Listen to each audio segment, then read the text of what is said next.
Sakawuni, ibumu tidak akan mau datang kemari. Percayalah. Kalau ibu tidak mau datang, dia bukan ibuku. Kami mempunyai persoalan yang sulit diselesaikan.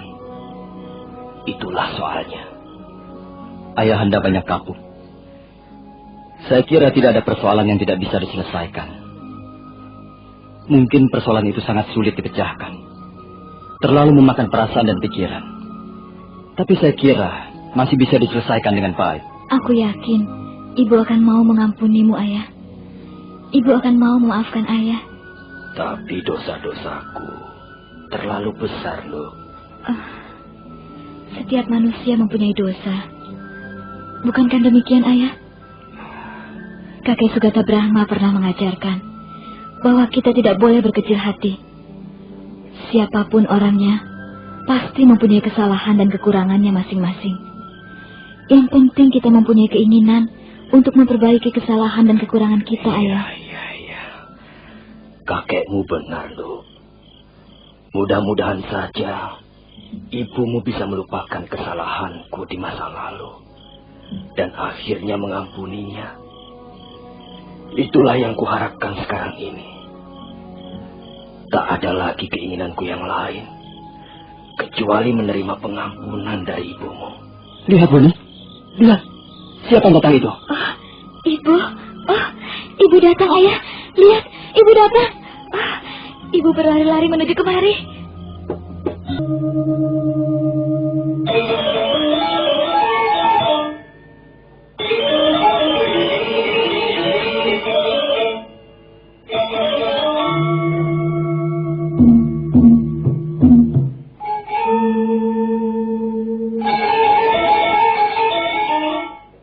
Ayu Pupuk terkejut sekali melihat wajah laki-laki yang terbaring di atas balai kayu di depannya. Tubuhnya sampai jengkirat seperti tersengat kalajengking. Wanita itu buru-buru memalingkan mukanya sejauh-jauhnya. Sakawuni merasa tidak enak melihat sikap ibunya seperti itu. Ibu, ada apa denganmu? Laki-laki itukah yang susah payah kau bawa kemari untuk menemui aku, Wuni? Iya, Bu. Dia adalah ayahku sendiri. Bukankah ibu masih mengenalinya dengan baik? Tidak. Dia bukan ayahmu, Wuni. Dan aku sama sekali tidak kenal dengan orang itu. Ibu, jangan begitu, Bu. Kasihan ayah. Dia sudah susah payah datang kemari. Dia susah payah berjalan dalam keadaan terluka parah. Mengapa kau katakan semua itu, Wuni? Aku tidak mau tahu apa yang sedang dialaminya. Aku tidak kenal dengan orang itu. Bu, kuharap ibu mau bersikap lebih lunak. Lupakanlah masa lalu, Bu. Sekarang kumohon, tolonglah ayahku. Sudah kukatakan dia bukan ayahmu, Wuni. Dia ayahku, Bu. Dia benar-benar ayahku. Selama ini aku susah payah mencari orang tuaku. Dan aku merasa bahagia sekali. Karena aku sudah dapat menemukan laki-laki kepada siapa aku menyebutnya ayah. Kasihanilah dia, Bu. Tolonglah dia. Sembuhkanlah dia. Tidak, Wuni. Lebih baik kau bawa dia pergi dari sini. Aku tidak akan menolongnya. Ibu, jangan pergi, Bu. Ibu, jangan pergi, Bu. Ibu. Ibu. Sampai hati kau bersikap seperti itu, Bu. Tega benar hatimu. Mengapa kau tidak kasihan pada ayah, Bu? Sudahlah, Nduk. Sudahlah, Wuni.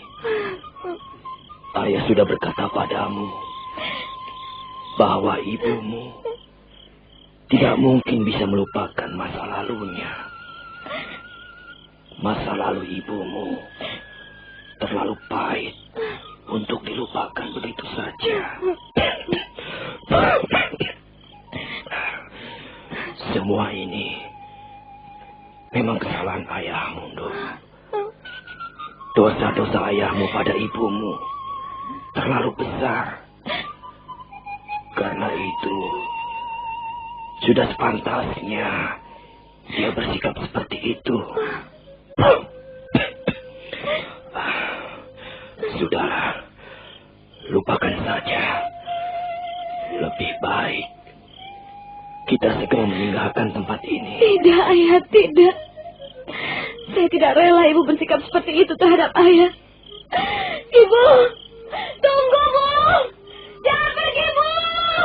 Wuni, Sakawuni, jangan, Dok. Jangan. Ibu. Biarkan saja ibumu, Wuni.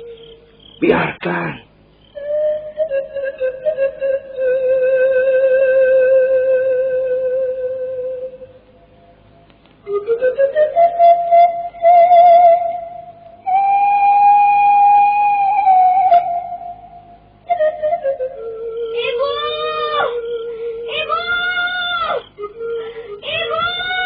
Sambil terus memanggil-manggil ibunya, Sakawuni melompat ke dalam kegelapan malam. Gadis itu terus berlari bagaikan orang kesetanan. Teriakannya nyaring terdengar sampai ke lembah-lembah perbukitan di sekitarnya.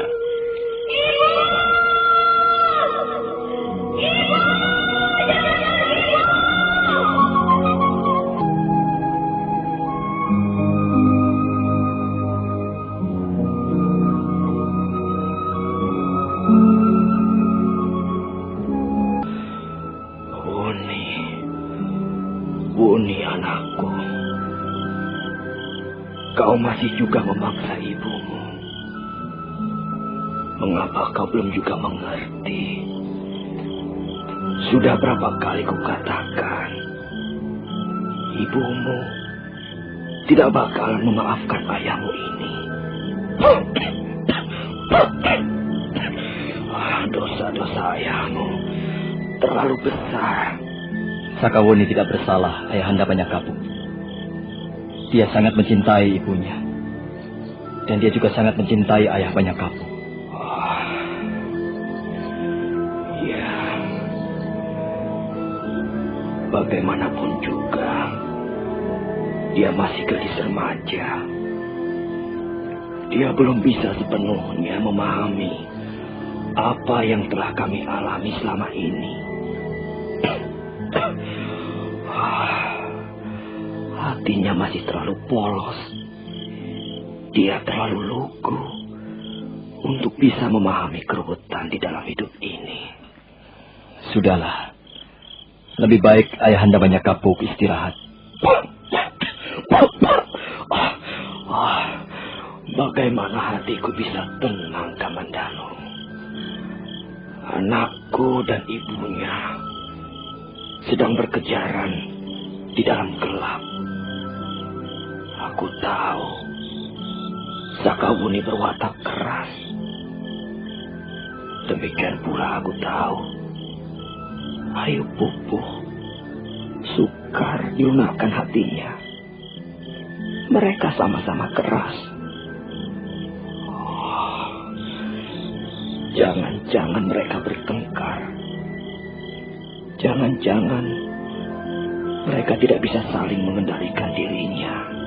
Mereka akan segera baik kembali, Ayahanda Banyakapu. Sudahlah. Jangan dipikirkan terlalu mendalam. Tidak, Kamandanu. Tolonglah aku. Susulah mereka. Biarkan aku menunggu di sini. Aku mengkhawatirkan keadaan mereka, Kamandanu. Cepat. Susulah mereka sekarang juga. Aku yakin mereka tidak akan ada yang mau mengalah. Lalu, bagaimana dengan Ayahanda Banyakapu? Sudahlah, jangan pikirkan aku. Biarkan aku menunggu di sini. Cepat, Kamandanu. Susulah mereka. Baik, Ayahanda Banyakapu. Saya akan menyusul mereka. Saya akan segera kembali.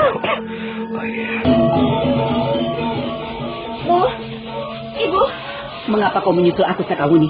Bu, jangan bersikap seperti itu. Kasihanilah Ayah. Kembalilah, Bu. Tolonglah Ayah. Tolonglah sembuhkan luka-lukanya. Sejak kapan kau mempunyai ayah, Wuni? Sudahlah, Bu. Lupakanlah masa lalu. Ayah sudah menyesali dosa-dosanya. Mengapa ibu masih juga berkeras hati untuk tidak memaafkannya? Sudahlah, Bu. Wuni, dengar. Kau adalah anakku, Wuni. Putriku satu-satunya. Aku sangat menyayangimu, Nduk. Tapi Ibu harap kau jangan terlalu mencampuri urusan kami.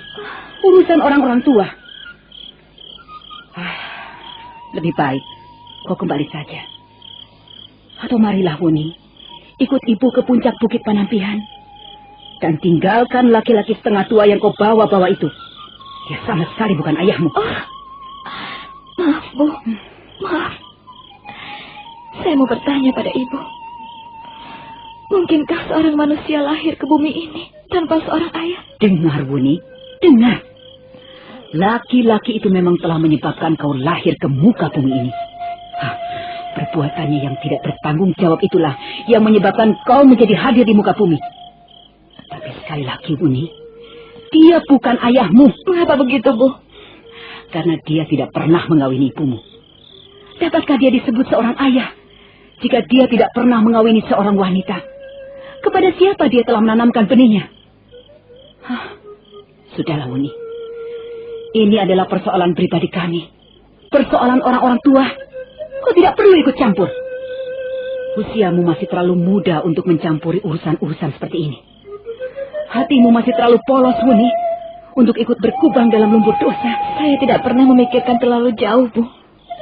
Saya tidak peduli apakah ayah pernah mengawini ibu atau belum. Saya tidak peduli semuanya. Saya hanya tahu bahwa banyak kapuk adalah ayahku dan Ayu Pupu adalah ibuku. Saya tidak ingin kehilangan dua-duanya, Wuni, mengapa kau masih juga keras kepala? Mengapa hati ibu juga masih membeku? Mengapa hati ibu masih dingin dan membeku? Seharusnya ibu tahu, tak ada seorang pun manusia hidup tanpa kesalahan. Seharusnya ibu memaafkan ayah. Kau tidak bisa membujuk ibumu, Wuni. Dan juga kau tidak akan bisa memaksa ibumu dengan cara apapun juga. Bu, apakah ibu tidak ingat lagi apa yang pernah ibu katakan dulu? Ibu pernah menasihati aku ketika aku akan meninggalkan puncak Bukit Panampihan. Ibu pernah mengatakan bahwa aku tidak boleh membalas dendam pada ayah. Ibu juga pernah menasihatkan agar kita jangan menaruh dendam. Kita harus penuh maaf. Kita harus bersikap terbuka dan penuh pengampunan. Lupakah ibu pada apa yang sudah ibu katakan padaku? Mengapa sekarang ibu justru bersikap sebaliknya? Sudahlah. Sudah, Wuni. Aku tidak mau lagi bicara soal itu. Ibu, jangan tinggalkan aku, Bu. Kasihanilah ayah, Bu. Sakawuni, kalau untuk dirimu, anakku, kau bisa datang sesuka hatimu ke puncak Bukit Panampihan. Tapi jangan lagi memaksa aku untuk menerima kehadiran laki-laki yang bernama Banyak Kapuk. Bu, tunggu, Bu. Tunggu. Ibu. Ibu. Ibu, jangan pergi, Bu. Jangan tinggalkan kami. Sudahlah, Wuni. Mengapa kau masih mengikuti aku? Aku hanya bisa memohon, Bu. Aku mohon ibu mau menolong ayah. Ayah sangat menderita, Bu. Ayah terluka berat. Tolonglah ayah, Bu. Kau benar-benar anak keras kepala. Sudah kukatakan, Wuni, bahwa Banyak Kapuk itu bukan ayahmu. Sudahlah. Kau jangan membuat ibumu kesal. Ibu, sampai hati benar ibu berbuat seperti itu. Sakawuni, kalau kau tidak juga segera pergi dari sini, kalau kau masih juga mengikuti aku akan berlaku kasar padamu. Terserah apa yang akan ibu lakukan. Tapi aku akan tetap memohon pada ibu. Aku hanya bisa memohon. Jangan begitu, Nduk. Jangan kau paksa ibu untuk melakukan hal-hal yang tidak mungkin kulakukan. Ibu yang berkata tidak mungkin. Mengapa tidak mungkin? Ibu sudah memutuskan untuk tidak berhubungan lagi dengan laki-laki yang bernama Banyak Kapuk. Sudah cukup rasanya ibu menderita. Tidak ada seorang pun yang bisa membujuk atau melumerkan hati ibu ini. Bu, ibu terlalu kejam. Aku sama sekali tidak menyangka bahwa ibu terlalu kejam. Ibu tidak mempunyai hati. Ibu hanya mementingkan diri sendiri. Cukup, Uni. Persoalan ini tidak perlu kita panjang lebarkan lagi. Kalau kau menyayangi ibu, lupakanlah orang yang bernama Banyak Kapuk. Sekarang pergilah. Jangan mengikuti aku lagi. Tidak. Saya akan terus mengikuti ibu. Kalau kau masih terus membandel, ibu akan menggunakan cara yang kasar, Wuni. Aku tidak peduli, ibu. Aku tidak peduli ibu akan berbuat apa terhadap diriku. Tapi yang jelas, aku akan mengikuti ibu. Kemana ibu pergi, aku akan terus mengikuti ibu dan memohon kepada ibu. Kau memang gadis yang keras kepala.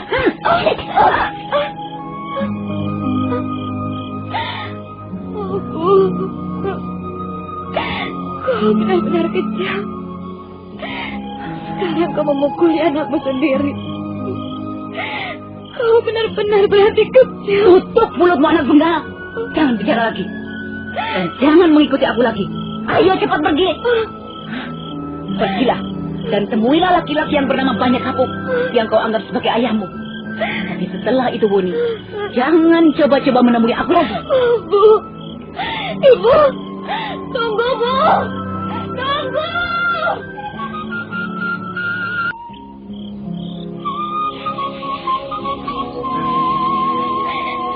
Wuni? Sakawuni? Kaukah itu Sakawuni? Ibu, sampai hati kau melakukannya, Bu. Ibu. Apa yang telah terjadi, Buni? Di mana ibumu? Dia pergi. Kemana? Dia pergi. Sudahlah, Buni. Lebih baik kita kembali ke pondok. Kasihan ayahmu. Ayo, kita kembali sekarang. Ibu, aku tidak akan kembali tanpa ibu. Aku harus bisa melupakan hati ibu. Sudahlah. Ibumu sedang teringat masa lalunya, Buni. Ibumu sedang sakit hati. Lebih baik kita tunggu beberapa waktu lamanya. Barangkali besok ibumu sudah akan merubah sikapnya. Kakak Danu, benarkah ayu pupu ibuku? Benarkah Dewi Tunjung Biru ibuku? Buni, sudahlah. Jangan kacaukan pikiranmu sendiri. Marilah kita kembali. Kasihan ayahmu. Tidak, Kakak Danu, tidak. Dia pasti bukan ibuku. Dia pasti wanita lain yang mengaku-ngaku sebagai ibuku. Ayu pupu bukan ibuku. Ayu pupu berhati kejam. Sakabuni tidak mempunyai ibu yang berhati kejam seperti serigala. Kau kejam, Ayu pupu. Kau kejam. Hatimu seperti sebongkah batu. Dewi Tunjung Biru bukan ibuku. Buni? Ayu pupu bukan ibuku. Buni! Sakawuni! Sakawuni!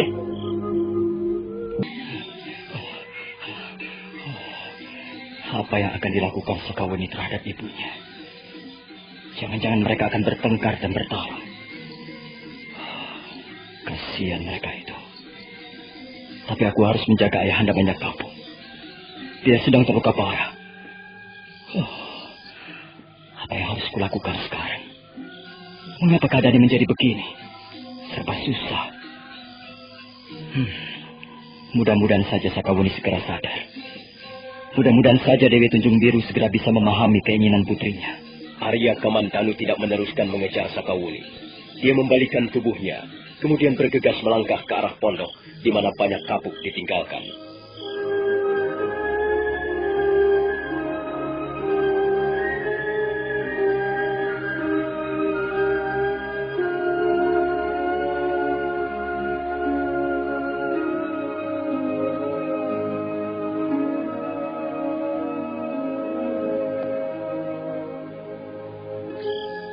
Sebentar kemudian, Arya Kamandanu sudah tiba kembali di pondok, di kaki bukit Panampihan.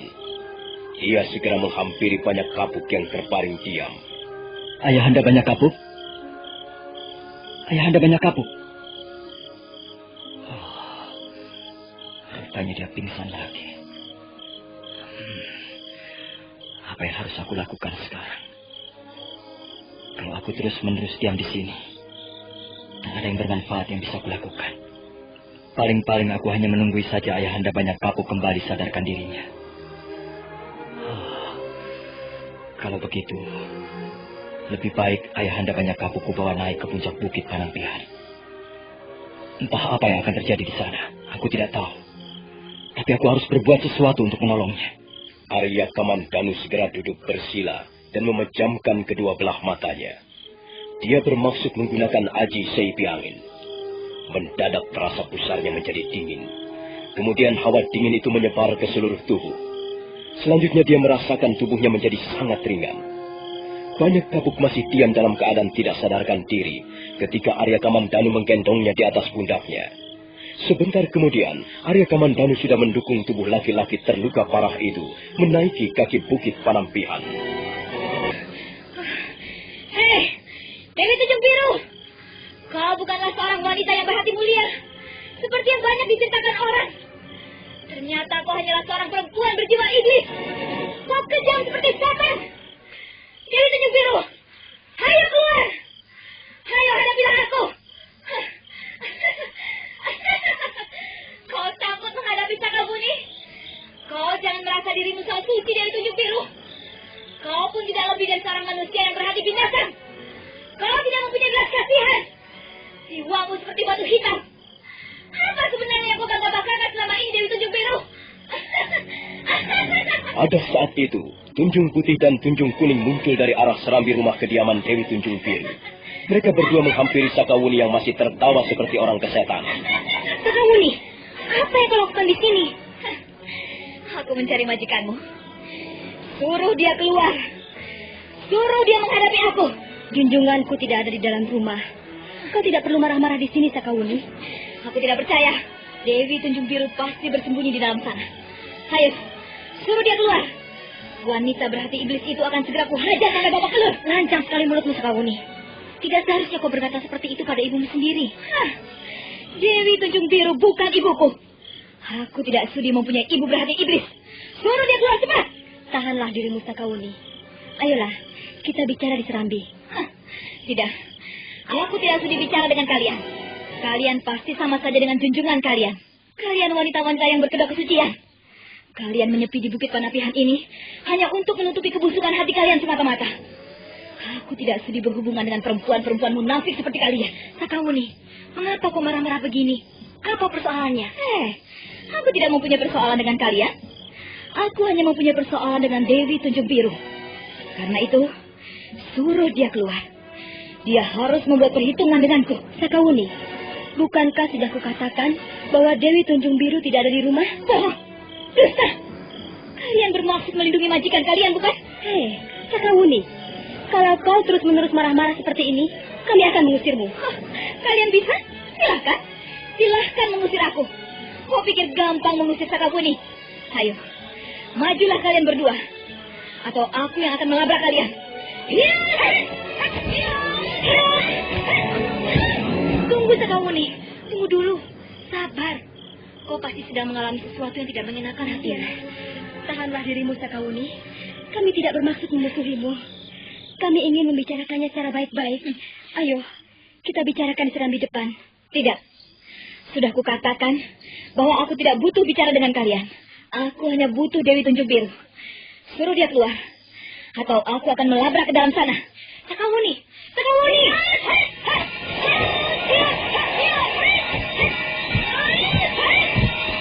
Sakawuni sama sekali tidak memberi kesempatan Tunjung Putih dan Tunjung Kuning untuk mengadakan perlawanan.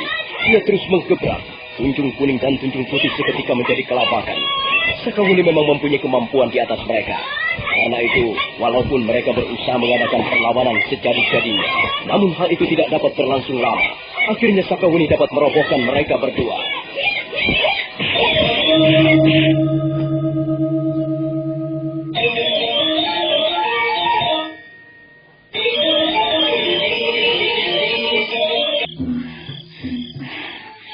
Maafkan aku, Tunjung Putih dan Tunjung Kuning. Kalian berdua memaksa aku untuk melakukan kekerasan. Tapi salah kalian sendiri. Mengapa kalian berusaha menghalang-halangi Sakabuni? Nah, sekarang tiba giliranmu Dewi Tunjung Biru. karena kau bersembunyi di dalam bilikmu.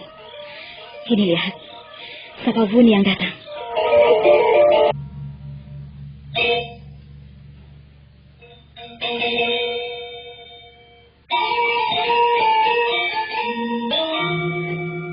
Dengan beringas, Sakawuni melompat ke serambi rumah kediaman Dewi Tunjung Biru. Dia tidak menunggu lebih lama lagi. Dia segera menghampiri ruangan tidur Dewi Tunjung Biru yang terletak di bagian tengah. Pintu ruangan tertutup rapat dari dalam. Sakawuni tidak sabar lagi. Karena itu dia segera menggebrak pintu itu.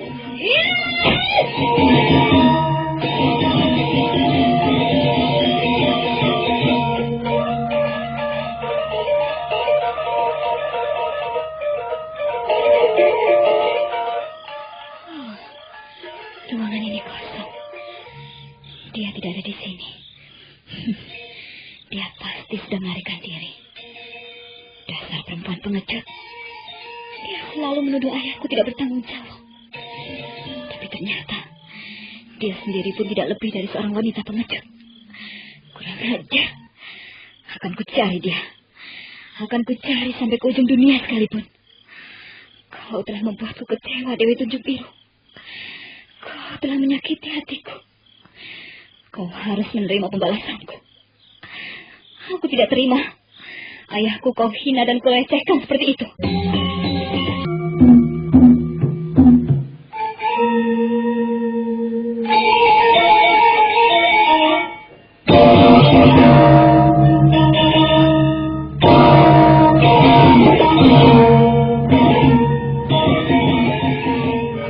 Apa yang kau lakukan di situ, Sakawuni? Benar-benar anak tidak tahu sopan santun. Anak liar. Memang. Aku anak liar. Sakawuni anak brutal. Anak tidak tahu adat. Tidak tahu sopan santun. Tidak tahu tata krama. Sakawuni memang lain dengan Ayu Pupuh. Ayu Pupuh adalah seorang wanita yang lembut. Selembut sutra. Hatinya mulia bagaikan bidadari. Ayu Pupuh adalah seorang wanita yang budiman. Pantas dihormati. Pantas dipuja-puja. Wanita yang ternama karena keahlian mengobati penyakit seseorang. Diam, Sakawuni. Hentikan kata-katamu. Hah? Apa hakmu melarang aku berbicara? Sakawuni. Sudahlah. Aku tidak ingin ribut dengan anakku sendiri. Apa? Aku anakmu? Hah. Apakah pantas Ayu Pupuh seorang wanita berhati mulia mempunyai anak seperti Sakawuni? Sakawuni. Kesabaranku ada batasnya. Sekalipun kau adalah anakku sendiri, tapi kau tidak bisa memaksakan keinginanmu atas diriku. Apa yang telah kau alami dengan orang yang bernama Banyak Kapuk sama sekali berbeda dengan apa yang telah kau alami dengan manusia berhati busuk itu. Ayahku tidak berhati busuk. Ayahku adalah seorang laki-laki yang bertanggung jawab.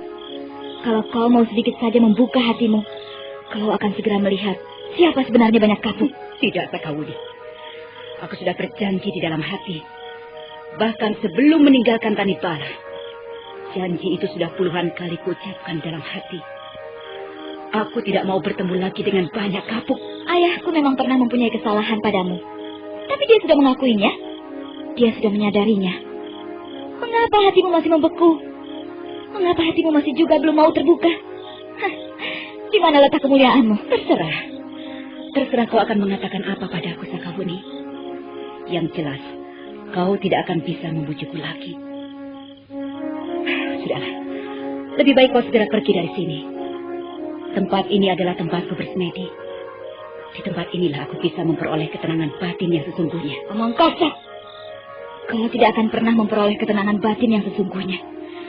Kau hanya akan menipu dirimu sendiri. Sakawuni, tinggalkan tempat ini. Tidak. Kalau begitu, kau harus memilih salah satu, Sakawuni. Aku atau Banyak Kapuk. Sakawuni terkejut mendengar ancaman Ayu Pupuh alias Dewi Tunjung Biru. Dia mundur selangkah. Sementara itu Dewi Tunjung Biru sudah mempersiapkan jurus-jurusnya untuk menyerang. Sakawuni tahu bahwa dia sekarang terpaksa menghadapi ibunya dengan jalan kekerasan. Tapi dia adalah seorang gadis yang keras hati. Dia pun tidak ingin mengalah. Demikian pula Ayu Pupuh tidak mau mengalah. Dua-duanya sekarang sudah berhadap-hadapan, bagaikan dua elang betina yang ingin berlaga. Pilih salah satu, Sakawuni. Aku atau Banyak Kapuk. Kalau kau masih juga tidak mau pergi dari sini, aku akan segera menyerangmu. Dan itu artinya kau memilih Banyak Kapuk. Pikirkanlah baik-baik, Sakawuni. Aku tahu Aku belum tentu bisa mengalahkanmu. Tapi aku akan bertarung untuk membela kehormatanku sebagai wanita. Sakawuni tercenung sesaat lamanya. Dia menjadi kebingungan. Dia sebenarnya tidak ingin memilih salah satu di antara dua. Dia tidak ingin memilih ayahnya atau ibunya. Dia menginginkan dua-duanya. Tapi apa yang sedang dihadapi sekarang ibarat buah simalakama. Dia memang harus memilih salah satu di antara dua. Bagaimana Sakawuni? Kau sudah menentukan pilihanmu? Baiklah. Kau sudah memojokkan aku. Aku pun tidak mempunyai pilihan lain. Aku memang harus memilih. Dengar. Aku sudah jauh-jauh membawa ayahku pergi meninggalkan istana Kediri menuju ke Bukit Penampihan ini. Aku tahu penderitaannya. Aku tidak mungkin membiarkan ayahku menderita. Karena itu, aku memilih ayahku. Nah, kalau begitu, marilah kita selesaikan perkara ini, Sakawuni. Kita akan segera bertarung. Kalau misalnya kau dapat mengalahkan aku, itu artinya kau akan kehilangan ibumu sendiri.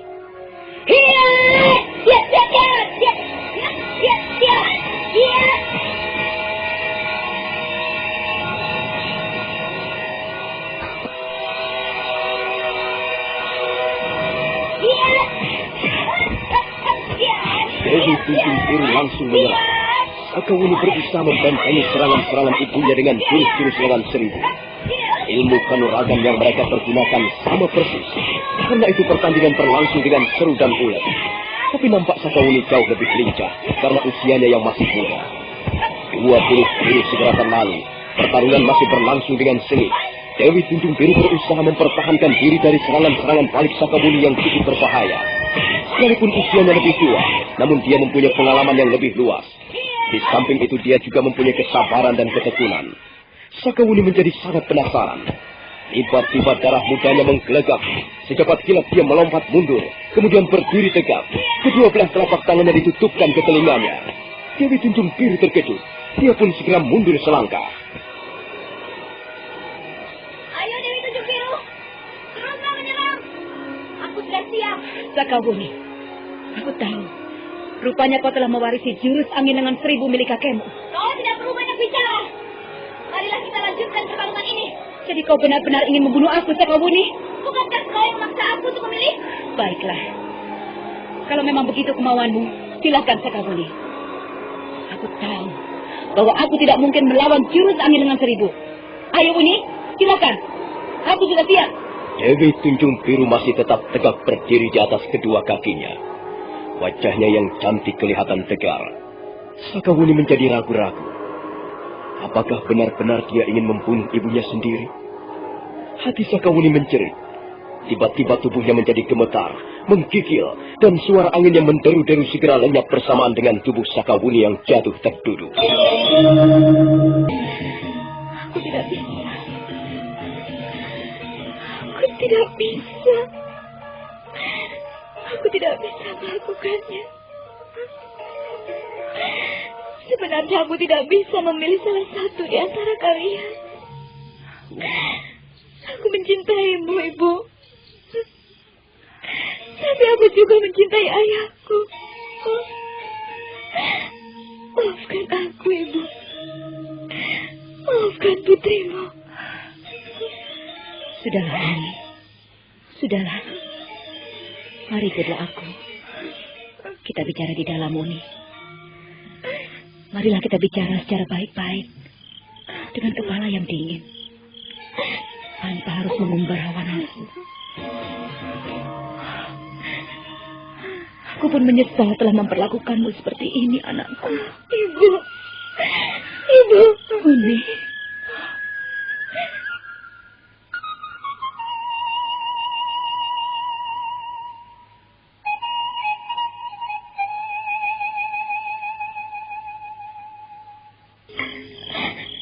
Aku tahu apa yang kau inginkan. Rasanya berat sekali untuk meluluskan keinginanmu itu. Ayah sudah menyesali perbuatannya, Bu. Ayah sudah menyadari kekeliruannya. Ayah ternyata adalah seorang laki-laki yang berhati mulia. Dia memang seorang pembesar kerajaan. Selama hidupnya, dia gunakan untuk mengabdi pada kepentingan negara dan rakyat banyak. Tapi hatinya selalu lurus, Bu. Ayah tidak pernah membagi perhatiannya pada wanita lain. Sebenarnya, selama ini ayah juga masih mendambakan ibu.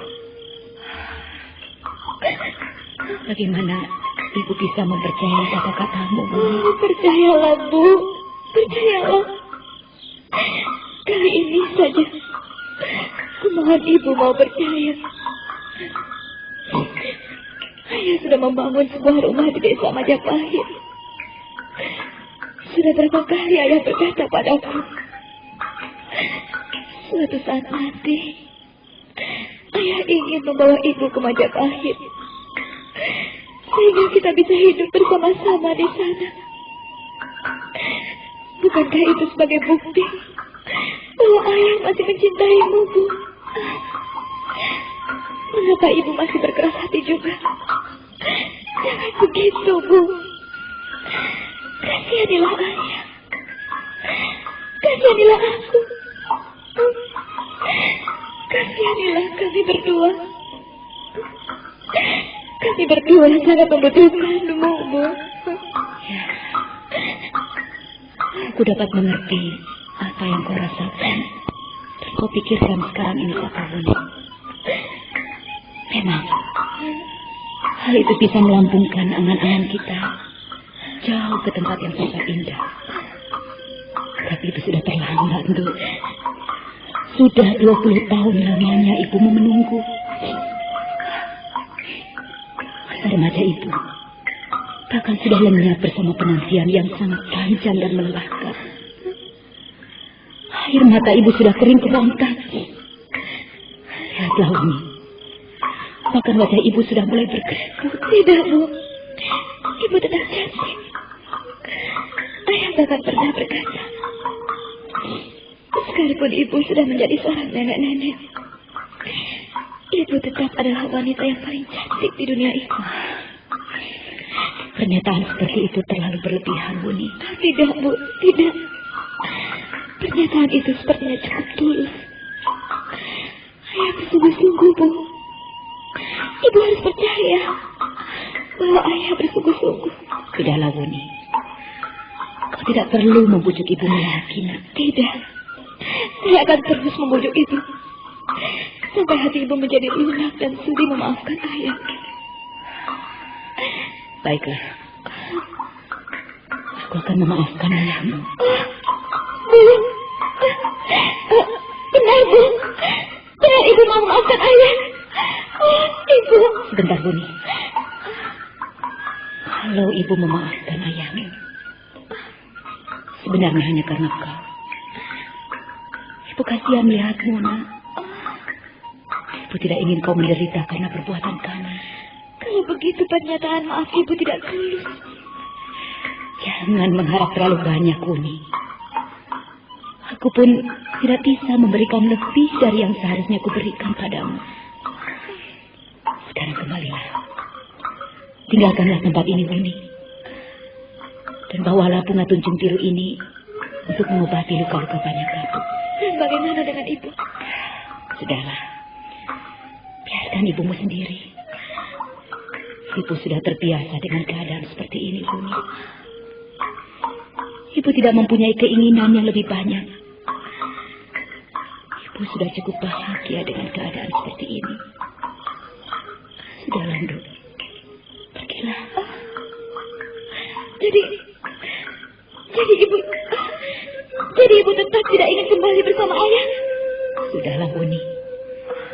Lupakan saja soal ibumu ini. Baik, Bu. Baik. Saya sudah cukup berusaha.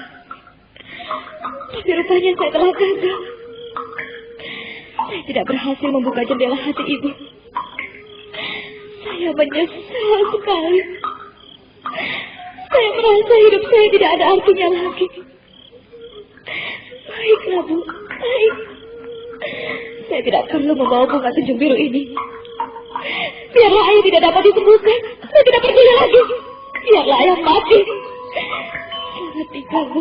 Wuni, selamat tinggal. Wuni, Saka Wuni.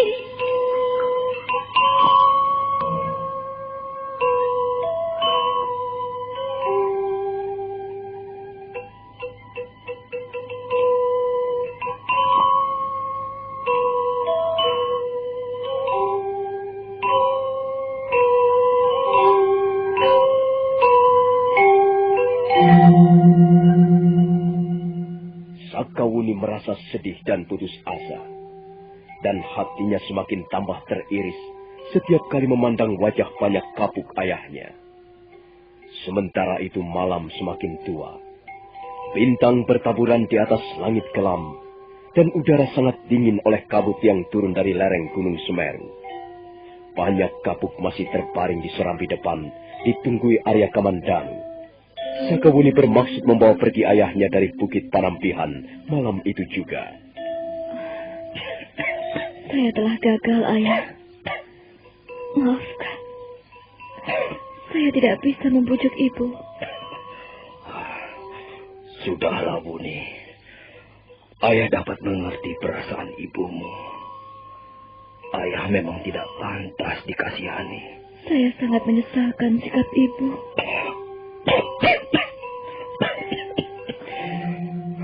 Ya. Ibumu sudah cukup menderita, Nduk. Semua ini memang kesalahan ayah. Tapi bukankah Ayah sudah menyesalinya? Apakah orang hidup tidak boleh mempunyai kesalahan? Kalau setiap kesalahan yang dibuat manusia di muka bumi ini tidak bisa dimaafkan, alangkah banyaknya orang menderita. Dan alangkah tidak adilnya hidup ini. Tidak adil dan tidak bijaksana. Sakawuni, jangan salah memahami hidup. Hidup ini lebih bijaksana dari yang kita sangka. Sudahlah, Ayah. Tak ada yang bisa kita lakukan di puncak Bukit Panampihan ini. Lebih baik kita segera pergi. Lalu bagaimana dengan luka-luka ayahmu, Sakawuni? Ya, tentu saja kita harus mengobatinya, Kamandanu. Tapi bukan di sini. Bukan dengan Dewi Tunjung Biru. Kita akan berusaha di tempat lain. Iya. Tapi di mana? Oh, saya tidak tahu di mana. Yang jelas bukan di sini, Kamandanu. Ibuku sudah tidak menaruh perhatian lagi kepada ayahku. Ibuku benar-benar sudah menutup pintu hatinya. Ibuku sudah mengurung dirinya dalam dunia yang sempit. Aku tidak berhasil menjebol dinding-dinding dunia yang selama ini dipergunakan ibuku untuk bersembunyi. Aku akan mencoba untuk membujuknya, Wuni. Oh, tidak usah, Kamandanu. Tidak usah. Tidak akan ada gunanya. Sedangkan kepada anaknya sendiri dia sudah bersikap seperti itu. Apalagi kepada orang lain. Aku tidak ingin kekecewaanku semakin bertambah besar, Kamandanu. Sudahlah. Lebih baik kita segera membawa pergi ayah dari sini. Ayolah, Kamandanu. Bantulah aku. Mari, Ayah. Mari kita tinggalkan puncak Bukit Panampihan. Tunggu, Sakawuni. Jangan terburu nafsu. Siapa yang terburu nafsu? Sudah jelas Ayah tidak akan mendapat pengobatan di sini. Kita mau apa lagi? Kita mau mengharapkan apa lagi, Kamandanu? Oh, sudahlah. Kau jangan malah menyulitkan kami. Ayo. Bantulah aku membawa ayah pergi dari sini.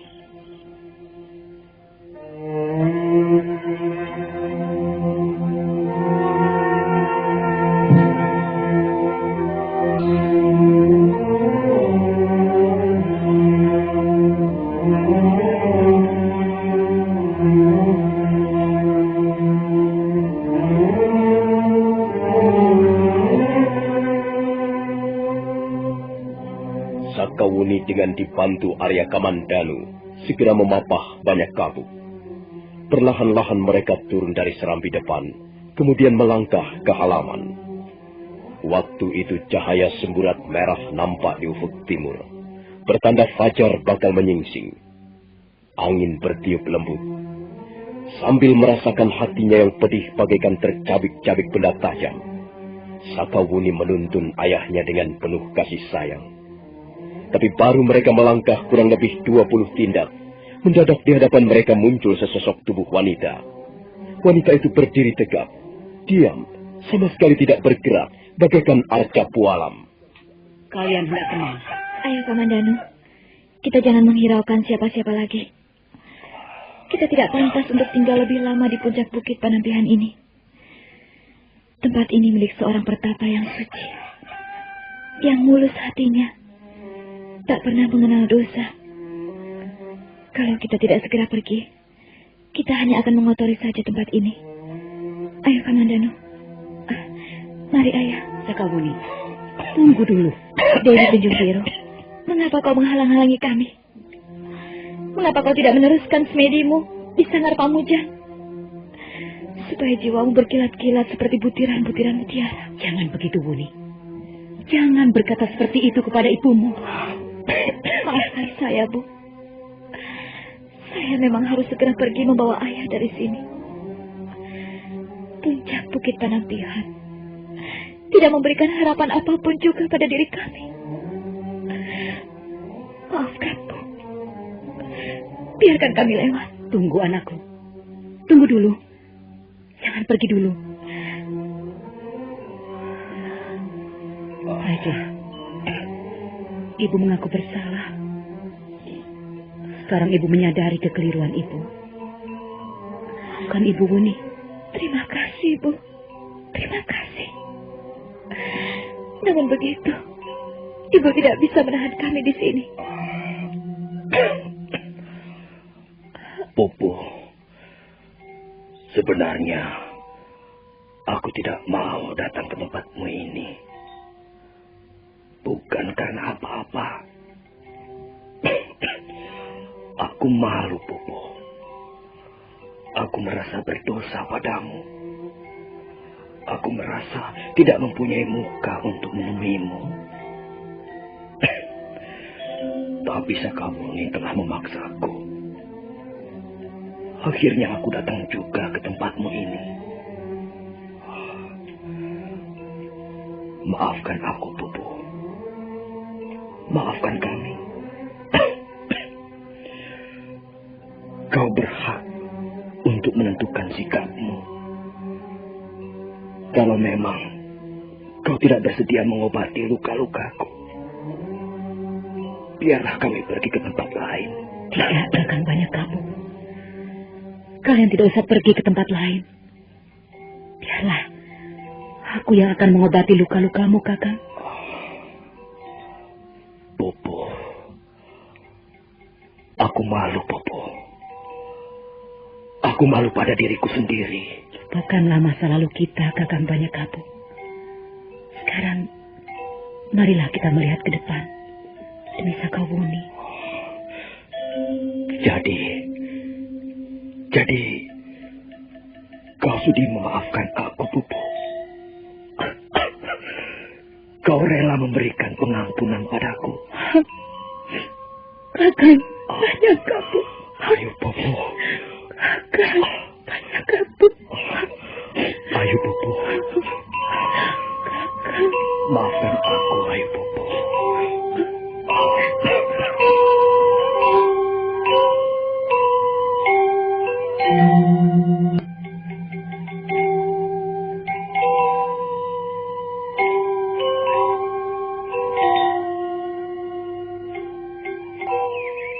Pagi itu sangat cerah. Pagi yang paling cerah yang pernah dirasakan oleh Sakawuni. Hatinya benar-benar merasa bahagia dan berbunga-bunga. Mereka sekarang duduk di serambi depan. Banyak kapuk duduk bersandar di dinding. Sementara Arya Kamandanu dan Sakawuni duduk di sebelahnya. Ayu Pupuh baru saja memeriksa luka-luka Banyak Kapuk. Kakang Banyak Kabu. Iya. Biarlah saya pergi sebentar, Kakang. Saya akan meramu obat-obatan untuk Kakang. Tunggu sebentar, Pupu. Ada hal-hal penting yang ingin kukatakan padamu. Sakawuni, kau juga boleh mendengarnya. Juga Arya Kamandanu boleh mendengar sebagai saksi. Soal apa, Kakang? 20 tahun yang lalu, aku pernah berjanji untuk kembali ke desa Tanipala dan mengawinimu. Tapi rupanya janjiku itu harus berlarut-larut hingga sekarang. Ya, aku terlalu sibuk memikirkan urusan-urusan kenegaraan. Pemerintah Singasari waktu itu sedang mengembangkan kekuasaannya ke daerah-daerah lain. Aku sibuk berperang melawan negara-negara yang kemudian menjadi taklukan Singasari. Itulah sebabnya aku selalu menunda untuk memenuhi janjiku padamu, Pupu. Sudahlah, Kakang. Hal itu sudah berlalu. Sudah lama sekali berlalu. Sekarang aku ingin menepati janjiku, Pupu. Dengan disaksikan putri kita sendiri, Sakawuni, dan juga Arya Kamandanu. Pagi ini, aku ingin mengucapkan janji perkawinan padamu. Lihatlah, Pupu. Aku mempunyai sebuah cincin. Cincin ini dulu adalah pemberian almarhum ibuku. Ibuku pernah berkata, sebelum beliau wafat, bahwa cincin ini hanya boleh kuberikan kepada seorang wanita yang telah resmi menjadi istriku. Nah, ayo Pupu, pagi ini aku melamarmu. Maukah kau menjadi istriku? Kakang banyak kapuk. Sudahlah. Apa artinya semua ini? Jawablah, Pupu. Maukah kau menjadi istri banyak kapuk? Jawablah. Jawablah dengan jujur.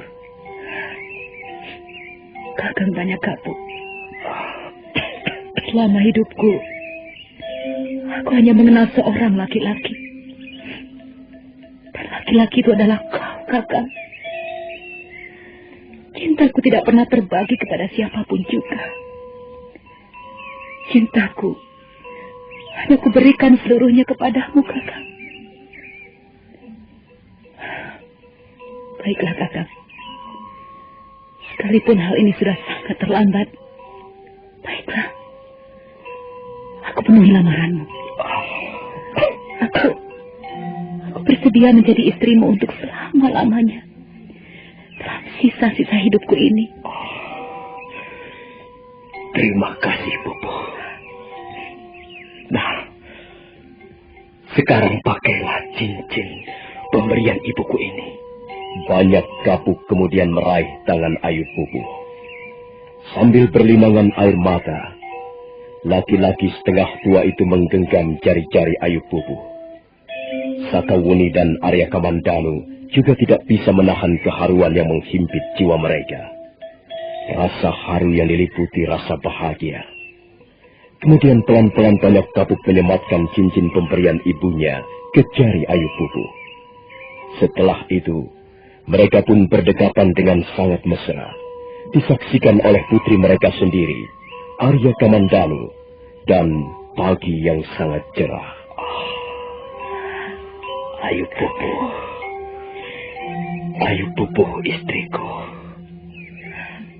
Kaulah istriku sekarang. Banyak kapuk. Kakang banyak kapuk. Nah, dengar Sakawuni. Sekarang ayahmu dan ibumu telah menjadi suami istri. Mudah-mudahan para dewa memberkati perkawinan kami. Sekarang kau tidak perlu merasa kecil hati. Kau mempunyai ayah dan kau pun mempunyai ibu. Kau sama seperti anak-anak yang lain di muka bumi ini. Kau mempunyai orang tua yang lengkap. Kau harus merasa bahagia seperti anak-anak yang lain. Ayah, Ibu. Sakawuni.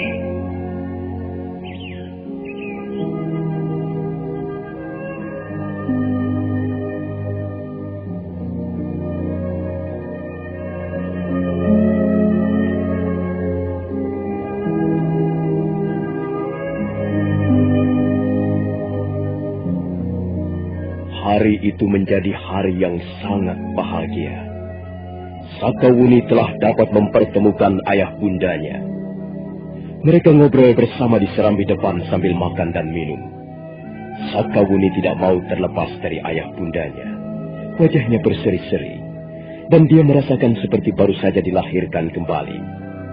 Selama ini dia merasakan hidup di dunia lain, dunia yang serba sepi, dunia yang serba gersang, dunia tanpa kasih sayang ayah bunda.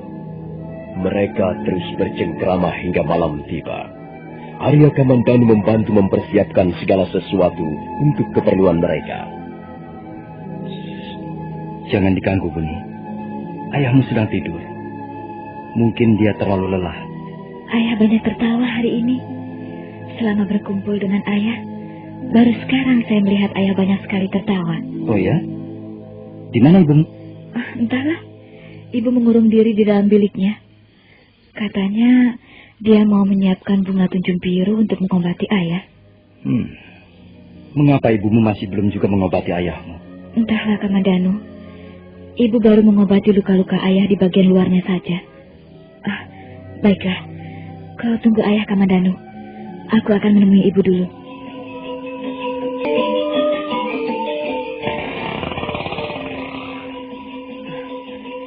Masuklah, anakku. Duduklah di sini. Iya, Bu. Buni, bagaimana perasaanmu sekarang, Bu?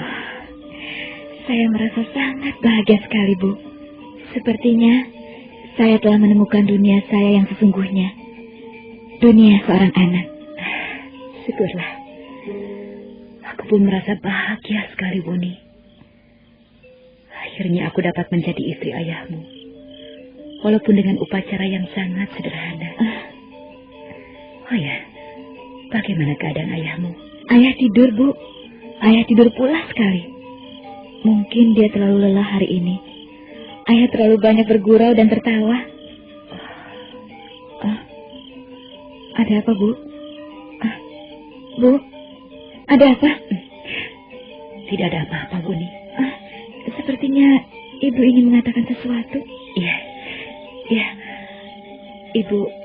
Ibu ingin bicara tentang luka-luka ayahmu, Buni. Ada apa dengan luka-luka ayah? Mengapa ibu belum juga mengobatinya dengan bunga tunjung biru? Sudahlah, Nduk. Sudahlah. Jangan kau tanyakan lagi soal itu. Ada apa, Bu? Ada apa dengan luka-luka ayah? Sang Hyang Widi, mudah-mudahan kau memberi ketabahan dalam hati kami. Kaulah yang menguasai nasib kami. Kami hanya tinggal menjalankan dan menuruti apa saja yang menjadi kehendak-Mu.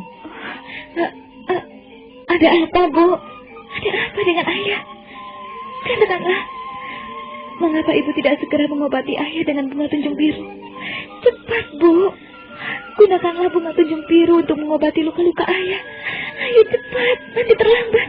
Dengarlah, Buni. Menjelang sore tadi, ayahmu terbatuk-batuk dan mengeluarkan darah lagi. Kemudian, ibu melihat pelupuk mata ayahmu berwarna kekuning-kuningan. Apa maksud ibu? Apa artinya itu, Bu? Kasihan kau anakku. Kasihan kau Wuni. Tapi mudah-mudahan saja hal itu tidak terjadi. Dengar Wuni. Jika seseorang terluka akibat racun yang sangat dahsyat dan pelupuk matanya menjadi berwarna kekuning-kuningan, itu tandanya racun telah menyebar dan sampai di daerah pembuluh jantung. Lalu bagaimana, Bu? Apakah ayah masih bisa disembuhkan? Bu, bagaimana, Bu? Apakah ayah masih bisa disembuhkan? Jawab, Bu. Jawablah pertanyaanku. Katakan, Bu. Katakan. Apakah ayah masih bisa ditolong lagi? Apakah ayah masih bisa disembuhkan, Bu? Tenanglah, Wuni. Tenanglah. Jangan kau kacaukan pikiran ibumu. Aku sendiri juga dalam keadaan kebingungan. Mengapa ibu tidak juga mengobati ayah dengan bunga tunjung biru? Ibu ragu-ragu untuk menggunakan bunga tunjung biru itu, Wuni. Mengapa ragu-ragu, Bu? Gunakanlah bunga tunjung biru. Bukankah bunga itu ampuh sekali untuk menawarkan racun? Cepat, Bu, cepat. Gunakanlah bunga tunjung biru, nanti terlambat. Dengar baik-baik, Wuni. Kalau ibu menggunakan bunga tunjung biru untuk mengobati luka-luka ayahmu, hal itu justru bisa membahayakan jiwa ayahmu. Mengapa begitu, Bu? Kalau saja racun itu belum mencapai daerah di sekitar jantung, maka luka-luka ayahmu pasti akan bisa disembuhkan dengan bunga tunjung biru. Tapi sekarang keadaannya sudah lain, Wuni. Ibu tidak berani menggunakan bunga tunjung biru. Lalu, bagaimana, Bu? Bagaimana dengan ayah? Entahlah, Lu. Ibu juga belum bisa memutuskan. Pada saat ibu dan anak itu tengah kebingungan, mendadak Arya Kamandanu muncul di tengah-tengah pintu.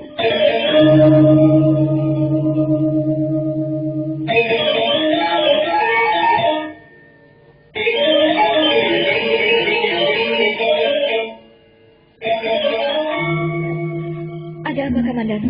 Ayahmu, Buni. Ayahmu sudah terbangun. Tapi kelihatannya luka-lukanya semakin bertambah parah. Bagaimana, Bu? Bagaimana dengan ayah? Cepat, Bu. Cepat lakukan sesuatu. Baiklah, kita memang tidak mempunyai pilihan lain, Buni. Aku harus menggunakan bunga tunjung biru. Mudah-mudahan saja belum terlambat. Ayo, Buni. Kita obati ayahmu sekarang juga dengan bunga tunjung biru.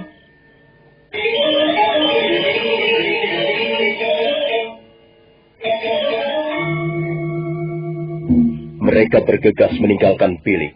Ayu Pupuh membawa sebuah mangkuk kristal di tangan kirinya. Mereka bertiga langsung menuju ruangan tidur banyak kapuk yang terletak di bagian samping bangunan induk. Arya Kamandanu heran. Begitu memasuki ruangan, mereka melihat banyak kapuk duduk bersandar pada dinding. Wajahnya kelihatan sangat pucat. Bibirnya seperti pecah-pecah. Pandangannya meredup seperti orang yang sedang sangat mengantuk.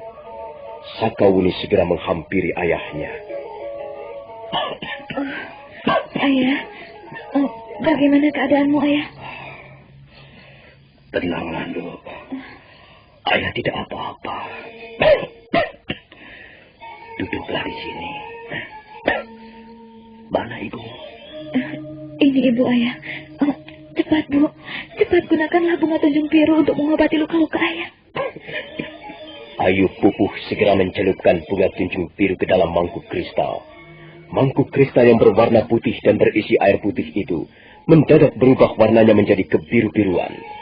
Kemudian Ayu Pupuh mendekati banyak kapuk yang masih terbaring di tempatnya. Pupuh, apa yang akan kau lakukan? Aku terpaksa menggunakan bunga tunjung biru ini, Kakang, untuk mengobati luka-lukamu. Bunga tunjung biru sangat ampuh, Ayah. Dia sangat manjur untuk menawarkan racun. Kalau begitu, baiklah. Apakah aku harus meminum air rendangan bunga itu, Pupuh? Iya, Kakang. Tapi sebelumnya, Kakang banyak kapuk harus mengucapkan mantra-mantra. Ayah tinggal menilukan saja. Ayah tinggal menirukan apa yang dikatakan ibu. Cepat, Bu. Cepat lakukanlah. Nah, Kakang, ikutilah kata-kataku. Mudah-mudahan bunga tunjung biru bisa menyembuhkan luka-lukamu.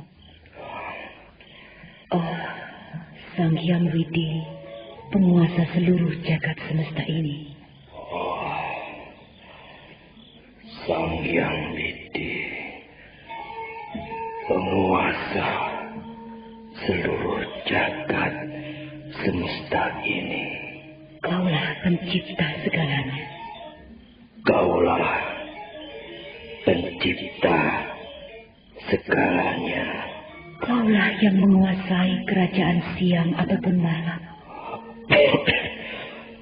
Kaulah yang menguasai kerajaan siang ataupun malam.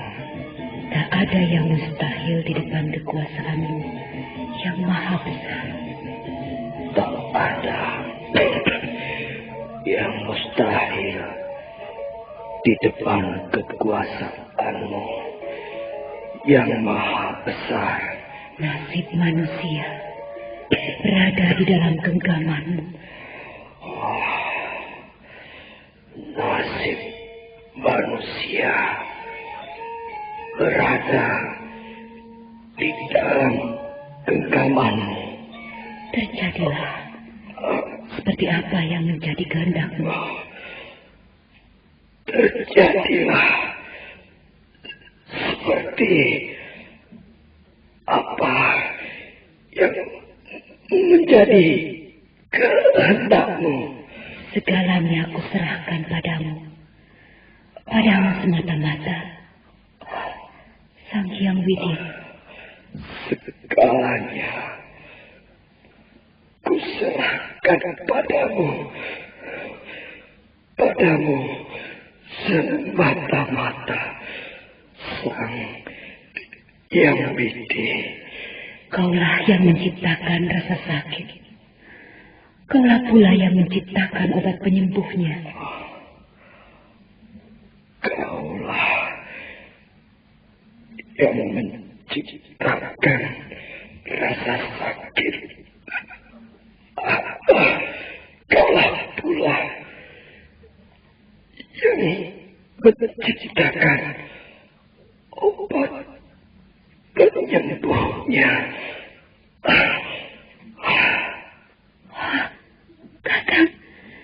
Kakang banyak kamu. Bu, ada apa dengan ayah, Bu? Tawarkanlah hatimu, anakku.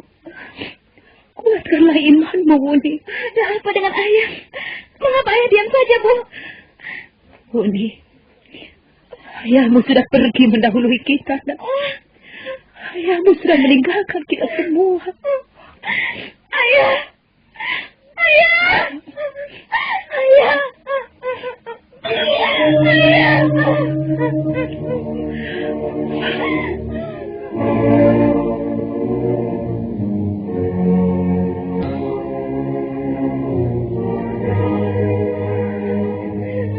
Memang demikianlah akhir nasib banyak kabuk. Dia meninggal di depan istri dan anak gadisnya yang sangat dicintainya. Dia meninggal setelah sebelumnya dapat menyelesaikan persoalan yang rumit di dalam keluarganya. Setelah seharian penuh bercanda bersama anak dan istrinya, akhirnya banyak kabuk pergi untuk selama-lamanya. Ayu Pupuh tak dapat menahan hatinya lagi. Wanita itu menangis terseduh-seduh. Demikian pula Sakawuni, terus meraung-raung sambil memeluk tubuh ayahnya yang sudah menjadi kaku. Malam itu, puncak Bukit Panampihan berkabung. Malam kelabu yang penuh diwarnai tangis sendi. Arya Kamandanu tidak bisa berbuat apa-apa. Dia pun ikut larut dalam kesedihan. Dia berusaha untuk menghibur Sakawuni, tapi nampaknya gadis itu sangat dirundung duka. Beberapa kali dia jatuh pingsan. Akhirnya, keesokan harinya, banyak kapuk dikuburkan tak jauh dari rumah kediaman Ayu Pupuh. Murid-murid Dewi Tunjung Biru yang berjumlah 14 orang ikut sibuk mengurus penguburan banyak kapuk.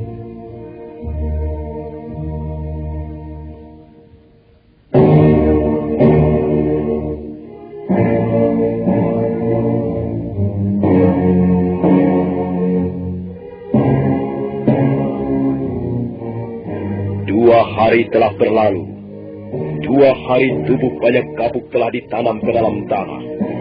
Sakawuni masih kelihatan terguncang jiwanya. Malam itu dia tidak mau beranjak dari sisi kuburan ayahnya. Dia terus meratapi kepergian ayahnya yang dirasakannya terlalu cepat. Ayah. Ayah. Kenapa kau pergi secepat ini? Setelah bertemu dengan ibu, setelah bersatu kembali dengan ibu, mengapa kau justru meninggalkan kami?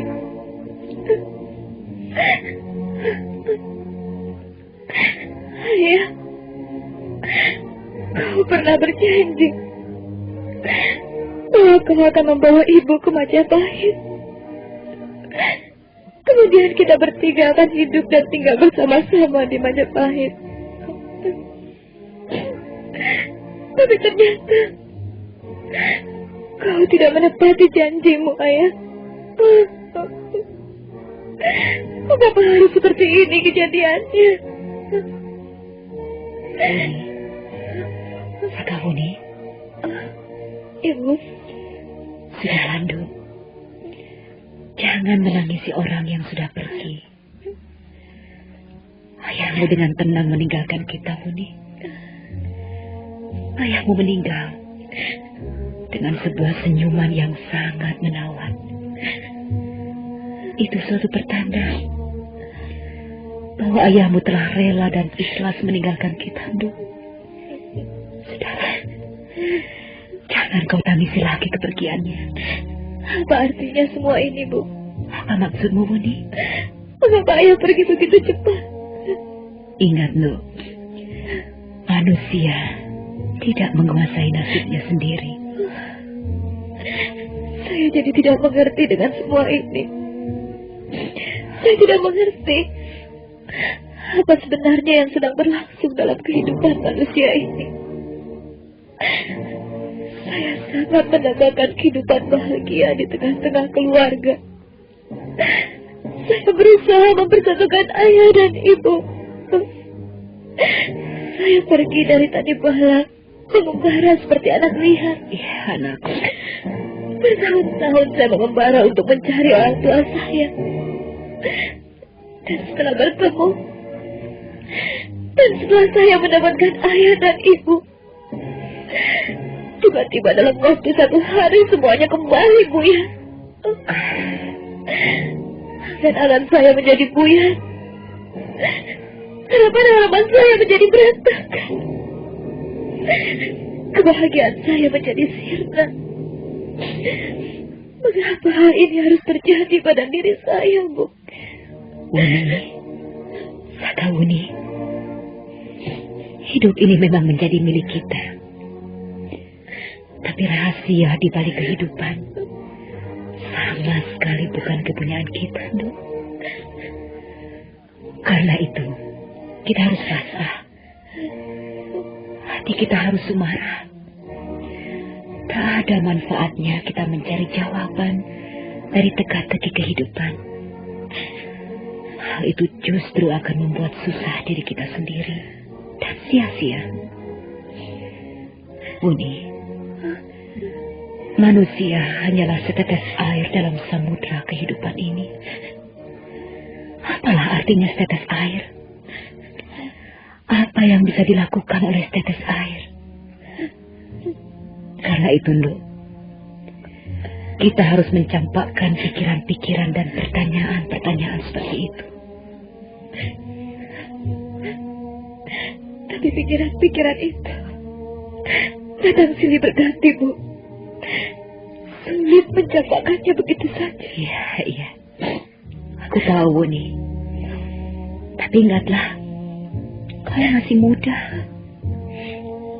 Masa depanmu masih luas terbentang. Lebih baik kau memikirkan hal-hal yang bermanfaat untuk masa depanmu sendiri nanti. Sekarang, ayahmu sudah istirahat dengan tenang di alamnya yang baru. Sudahlah, janganlah ketenangannya itu kau usir dengan tangismu. Keringkanlah air matamu, nak. Dan tetaplah masa depanmu dengan hati yang cerah di pasrah. Ibu. Anakku. Umi.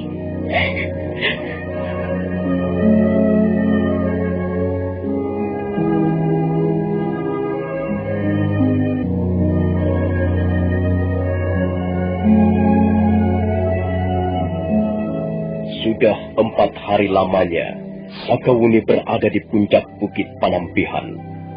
Sekarang menginjak hari yang kelima.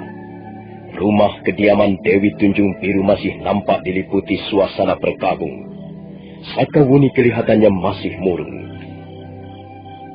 Sudahlah, Sakawuni. Kau tidak boleh terus-menerus tenggelam dalam kesedihan. Hal itu justru akan merugikan dirimu sendiri. Kau tidak dapat merasakan bagaimana hatiku ini, Kamandanu. Aku benar-benar merasa kehilangan. Aku kehilangan sesuatu yang sangat berharga di dalam hidupku. Aku dapat memahami perasaan Sakawuni. Aku pun pernah kehilangan seperti itu. Semua orang hidup pernah merasa kehilangan. Tapi kita harus bisa berpikir sehat. Pikiran kita harus tetap jernih. Kau pikir sekarang ini aku sudah gila? Bukan begitu. Maksudku kita harus melakukan hal-hal yang bermanfaat untuk kita sendiri. Sekarang renungkan saja. Apa yang bisa kau peroleh dengan tenggelam dalam kesedihan seperti ini? Tangis, kesedihan dan penyesalan tidak akan mendatangkan apa-apa. Percayalah. Lalu, apa yang harus aku lakukan, Kamandan? Pikiranku sekarang ini benar-benar sedang buntu. Tolonglah aku. Berilah aku petunjuk apa yang sebaiknya aku lakukan sekarang ini. Dengar, Sakawuni. Ayahmu Banyak Kapuk adalah seorang pejuang yang gigih. Hampir seluruh hidupnya digunakan untuk mengabdi kepada perjuangan dan cita-cita yang luhur. Sekarang beliau sudah tidak ada. Nah, mengapa kau tidak meneruskan cita-cita ayahmu yang luhur dan mulia itu? Belum lama kita baru saja menyelesaikan pertempuran yang sengit melawan bala tentara Kediri. Tapi seperti yang Gusti Sanggrama Wijaya katakan, kemenangan belum berada di pihak kita. Sekarang bala tentara asing masih bercokol di tanah Jawa. Kita masih harus berjuang, Budi. Majapahit masih terus memanggil-manggil kita. Majapahit masih terus membutuhkan keringat dan semangat juang kita. Karena itu kita jangan menjadi loyo dan putus asa. Ayo, bangkitlah. Masih banyak hal-hal yang bermanfaat yang bisa kita lakukan. Baik untuk diri kita sendiri, maupun untuk kepentingan orang banyak. Bagaimana, Buni? Kau mengerti apa yang kukatakan? Iya, Kamandanu. Aku seolah-olah tersadar dari mimpi buruk. Benar, kau benar, Kamandanu. Kasihan ayah. Kalau akhirnya aku hanya menjadi seorang anak yang mudah berputus asa, mudah patah semangat. Ayahku pasti tidak akan tenang di dalam kuburnya. Ikutilah jejak ayahmu, Sakawuni. Contohlah pribadinya yang tegar perkasa. Sekalipun beliau adalah salah seorang pembesar istana Singasari, kemudian menjadi salah seorang kepercayaan Gusti Sanggrama Wijaya, orang yang berkedudukan dan mempunyai pangkat. Tapi sebenarnya ayahmu adalah bukan orang yang senang hidupnya. Di atas pundak ayahmu terletak beban dan kewajiban yang sangat berat. Tapi kapan kau pernah mendengar ayahmu mengeluh dan putus asa? Sekalipun usia ayahmu sudah mendekati setengah abad, Tapi beliau masih mampu duduk di atas kuda dan berperang melawan musuh. Apakah kau tidak malu pada ayahmu, Sakawuni? Kita yang masih muda-muda harus mempunyai semangat yang lebih besar. Mempunyai daya perjuangan yang lebih hebat dan perkasa.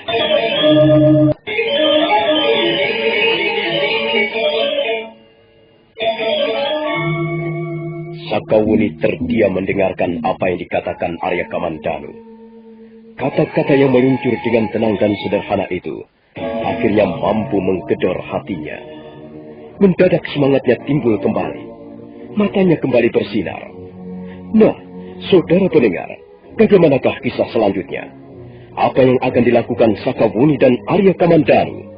Saudara pendengar, silakan menunggu seri berikutnya.